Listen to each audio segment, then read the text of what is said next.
Hello, my name is Natalia Zangema. I am your sex and intimacy coach. So today it's very hot. I don't know what degrees it is today in South Africa. Yo, but it's very hot. It's a very hot spring day. We're still in spring. October is spring, right? Yeah, October is spring. So I'm wearing my mother is Swati. Swati is one of the nations in South Africa. And it's also Isiswati is one of the national languages in South Africa.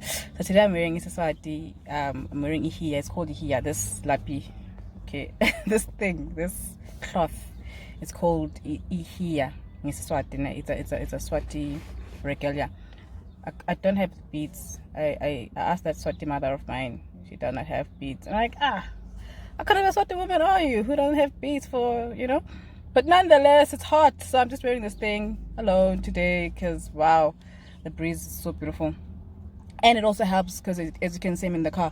So it helps when you're driving and the sun is on one side, you know. I can at least cover my arm and my legs. Yes. So yes, today I want us to talk about, yeah, by the way, I don't shave my armpits. Yeah, I hope that won't be an issue in your life. I hope it won't stop the sun from rising and setting. So today I want to talk about um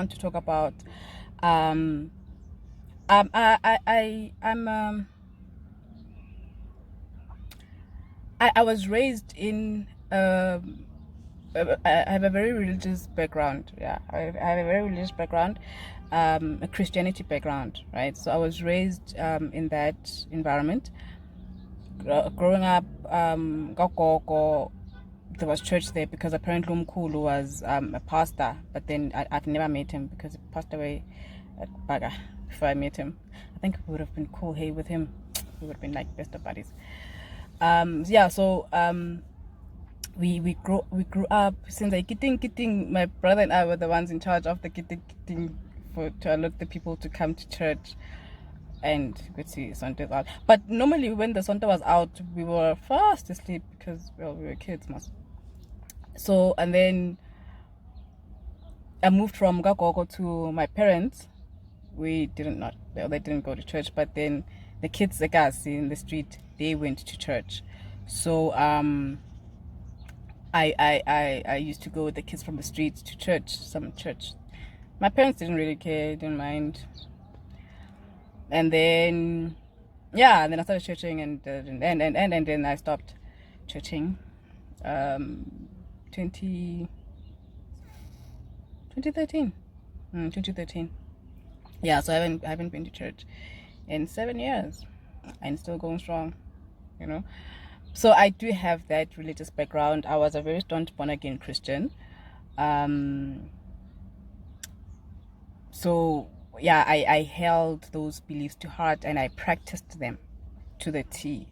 Yeah, I know there was a time when I broke all of them, or bits by bit, bit by bit, bits and pieces. Guys, I'm not English, so you will excuse me if you want. If you don't, then it's okay. So yeah, there was a time when I would break them, but my whole high school life, I was a proper staunch Christian, and then so I held those beliefs to the T and to heart. So obviously I grew up with the no sex before marriage and I only broke my virginity at 21 because curiosity killed a cat. I was just curious. I mean, tertiary people are not virgins and they broke their virginities when they were like 16 and I'm like But at that time still I was talking about sex. Like, there was this guy, he said to me, I'm lying, I'm not a virgin because the way I'm so informed about sex, it's like I do it every day. And I'm like, no, I don't, because I'm pretty. Hey, sure. Yeah, no, I think every video you'll hear me say this because, wow, I am pretty. So but then I stopped having sex after I broke my virginity, not because of guilt or anything, just I did not see the hype about it that they were hyping. And I was just, this is it, like, that's it, like, y'all hype this thing up like it's some never-ending fountain of wine or something. And then I went back to my Christian ways, like proper. and then until 2013 then. So yeah, so I think I stopped having sex from that age to that age. And then so now what I observed when I was still in the Christian community, I would see these young boys and girls, or men and women, getting married as virgins, right? And 6 months down the line, both of them are frustrated, and this one is pregnant, and they're just not happy. They're not the happy couple that we used to see when they were still dating. They're just frustrated and not happy. And when you ask about sex, because obviously we're all curious about sex, like, oh, so how is it? Like, none of them says, "Ooh, nice. Ooh, I'm having the love of my life here. Time of my life here." No, it's always, it's a drag. He wants to have sex every day. I don't. It's painful. This is a woman, right? It's painful, and he does not have the patience when I tell him it's so. Then you ask the guy, "So, guy, how's this?" She says it's painful all the time. I don't know what else I must do, because then I stop a bit. But then when I go in, do you guys do foreplay? No. So that's what I observed with the newly weds in the Christian community. And it made me realize that they are not untaught to because remember, when you're growing up in the Christian community, like, let's say you are born into it, right? I had friends who are, or acquaintances rather, people that I churched with, who were born into Christianity. So now you are born into Christianity, and from the word go, you are not supposed to have sex until you are married. That's the belief, right? And you are taught how wrong it is, and how you will attract the wrong spirits and wrong kind of spirits, and how you will displease God, and how it's dirty and filthy, and right? So in your mind, you have that thing. That's the foundation that you have about sex. And when it's couples nights and whatever, you're not there to listening to topics about sex, because you're not married. And so you have that foundation about sex in your mind, in your spirit, in your being, that this is sex. Well, yeah. And now you are supposed to automatically or overnight just unlearn this thing that you have been taught over. Let's say you get married at 25, that you have been taught for let's say 5 years, for 20 years of your life. It's been drilled in, day in and out, that no sex before marriage. Sex before marriage is wrong. And from my view, from how I felt about this, it was like, God does not approve of sex. Sex is just bad. Because even in the Bible as well, when they were to go to war, they were not supposed to have sex with their wives. So obviously in my mind, I'm just thinking, oh, sex is bad. And now I'm married, or I'm getting married, and it's like a honeymoon night, and I'm just supposed to be like, yes, let's go, baby, let's go. No, I'll be on some, because obviously, probably, okay, with me, there were times when you obviously have a boyfriend and you try to cross that border, right? But that thing, that conscious thing that makes you feel guilty, and you just feel so guilty, like, oh my goodness, no, I'm doing wrong. I'm doing something that's wrong here. Like, God is watching me. Ooh, what is God saying? Hey. You're just judging yourself already, So now when you are married and you're supposed to be on some, hey, you're on some, because it's an automatic thing that kicks in. So that feeling automatically kicks in on your honeymoon night with your spouse, because I'm sure it goes with boys as well. With your spouse, Uguti, this thing is wrong, and then you have to remind yourself quickly that, oh no, now I'm married. Now I can do this thing. Cool. She's a virgin, remember? She's a virgin. Maybe you're not. Most guys that got married were not, but some were. So let's say you both are, for the sake of the video. So you're both virgins, and so you as the guy, you've never you've never broken a virgin before, so you don't know how to be gentle. You don't know. Now, she's there. She doesn't even know whether she must get wet or not. You know, she's there. Yes, she's aroused. You are aroused, and you don't have lube, and you just wanna put your penis in her. And obviously now she does not know how this thing is supposed to feel like. And in her head, she's on some, is this supposed to be this painful? What's nice about this thing? And you are clenching your muscles. You are not, you're clenching your muscles. When you tighten your muscles, contract. You are contracting your muscles, which makes it even harder. And now he's also frustrated, like, hey, what's happening? I want to penetrate. This thing's supposed to be the best night of my life. What are you doing? You know? And it just becomes frustrating. And eventually, obviously, penetration happens and it's painful. You're like, okay, you know, maybe it was the first day. Yes, I've heard breaking your virginity is painful. Let's start. Let's do again tomorrow. Same thing. Hi, and what's happening? Because now, you're the ones that I've spoken to, right? I don't know the general pool of this thing, but the ones that I've spoken to, they always complain about, when I asked, do you guys do foreplay? No, we don't do foreplay. And the guy would answer, no, that wastes time. Okay, do you even know what it is? Like, do you even know what you're supposed to be doing? You know? So it becomes that first, you're not even interested in learning about sex, right?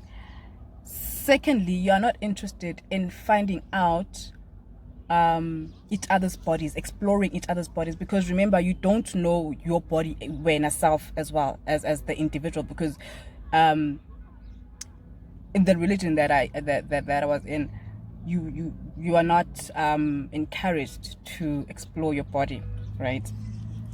Via masturbation and everything else. So you don't know your body. That's number two.